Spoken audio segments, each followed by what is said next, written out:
Hello বন্ধুরা, দেখো আজ চলে এলাম একটু চিকেন নিয়ে। আজকে শরীরটা খুব খারাপ, ঠান্ডা লেগেছে, মাথা যন্ত্রণা, চোখটো তার মধ্যে দিয়ে সিম্পলভাবে আজকে আমি একটুখানি চিকেন রান্না করব। চিকেনগুলো ভালো করে ধুয়ে জল ঝরাতে দিয়েছি। এদিকে মশলাটা দেখিয়ে দিলাম।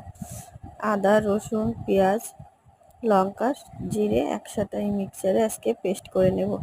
যেহেতু শরীরটা ভালো না, ওই জন্য শিলে পেস্ট করব না, মিক্সারেই পেস্টটা করে নিলাম তাড়াতাড়ির জন্য।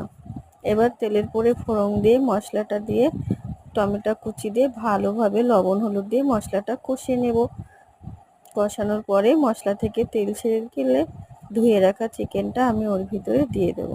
চিকেনটা দেওয়ার পরে আবার বেশ খানিকক্ষণ কষিয়ে নেব, ঢাকা দিয়ে দিয়ে আস্তে আস্তে যত সময় চিকেন থেকে জল না ছাড়ে, জলটা শুকিয়ে গেলে তেল ছাড়বে, তারপর আগ পর্যন্ত আমি চিকেনটা কষিয়ে নেব। কারণ চিকেন এমন একটা জিনিস, এই কষানো যদি কম থাকে না ভাজাটা, তাহলে সেই টেস্টটা আসে না। যত সুন্দর ভাজা হবে চিকেনটা মশলার সাথে, তত খেতে টেস্ট হবে। বলতে বলতে দেখো ভাজা হয়ে গেছে, তেল ছেড়ে দিয়েছে। এবার আমি ওর ভিতরে গরম জল দিয়ে দেবো। গরম জল দিয়ে খানিকক্ষণ ফুটতে দেব। ফুটতে ফুটতে এদিকে আমি কিছু কাজ করে নিই। বেশি একটা জল দেব না। তারপরে নামানোর আগে একটু গরম মশলা দিয়ে দেবো।